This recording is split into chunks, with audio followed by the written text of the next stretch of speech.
Okay, இப்போ வந்து நம்ம the base of an isosceles triangle is 4/3 சென்டிமீட்டர்னு கொடுத்துருக்காங்க. the base of an isosceles triangle. ஓகேவா?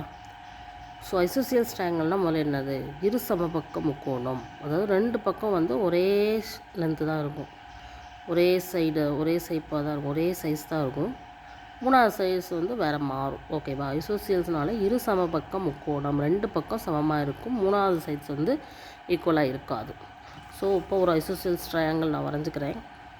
இந்த சைடும் இந்த சைடும் ஈக்குவலாக இருக்கும், பட் இது வந்து வேறு மாதிரி இருக்கும். ஓகேவா? அதில் வந்து பேஸுங்கிறது இதுதான், அந்த ரெண்டு பக்கம் சமமாக இருக்கும்னு சொல்லுவோம்ல, அதுதான் இது.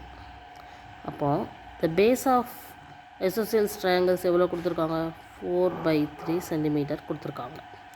அதே மாதிரி அந்த லென்த் ஆஃப் த ட்ரையாங்கிள் வந்து எவ்வளோன்னு தெரியல, நம்ம அதை தான் எக்ஸ்ன்னு எடுத்துக்க போகிறோம். ஸோ ஐசோசியல்ஸ்னால் இது சமபக்கம்னால இது எக்ஸ்னால் இதுவும் எக்ஸு தான். இதனுடைய பெரிமீட்டர் கொடுத்துருக்காங்க. பெரிமீட்டர்னால் அந்த சுற்றளவுன்னு சொல்லுவாங்க. இந்த 3 சைட்ஸையும் ஆட் பண்ணால், ஒரு ட்ரையாங்கிளை பொறுத்தவரை 3 சைட்ஸ், அந்த 3 சைட்ஸையும் ஆட் பண்ணால் கிடைக்கக்கூடியது தான் பெரிமீட்டர். ஸோ பேஸ் வந்து 4/3 சென்டிமீட்டர். பெரிமீட்டர் எவ்வளோ கொடுத்துருக்காங்கன்னு பார்த்தீங்கன்னா 4 2/15 சென்டிமீட்டர் கொடுத்துருக்காங்க. இதை நம்ம வந்து ரேஷனல் நம்பராக மாற்றிக்கலாம். 62 / 15, இது ரெண்டையும் மல்டிப்ளை பண்ணி இதை ஆட் பண்ணணும். So 15 × 4 60 + 2 62/15 centimetre. அப்போ பெரிமீட்டர் நம்ம கண்டுபிடிக்கிறதுக்கு என்ன பண்ணணும்? 3 சைட்ஸையும் ஆட் பண்ணணும். ஸோ இது ஒரு சைடு, இது ரெண்டாவது சைடு, மூணாவது சைடு வந்து 4/3 = 62/15.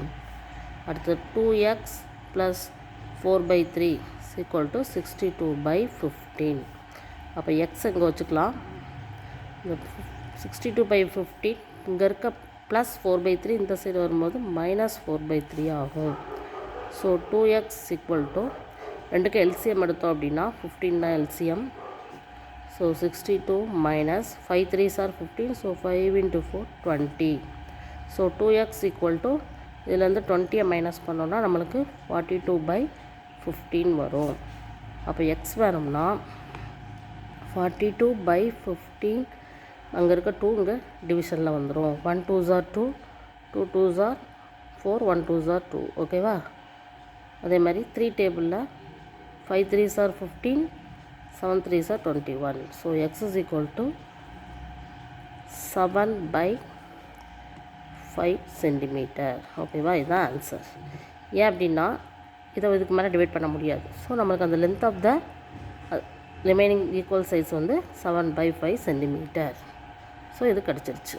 இப்படி தான் செய்யணும். ஓகேவா? பெரிமீட்டர் ஃபார்முலா தெரிஞ்சுட்டு சப்ஸ்டியூட் பண்ணால் நம்மளுக்கு லீனியர் ஈக்குவேஷன் ஃபார்ம் பண்ணிடலாம். அந்த ஈக்குவேஷனை சால்வ் பண்ணும்போது x = 7/5 சென்டிமீட்டர் கிடச்சிருச்சு.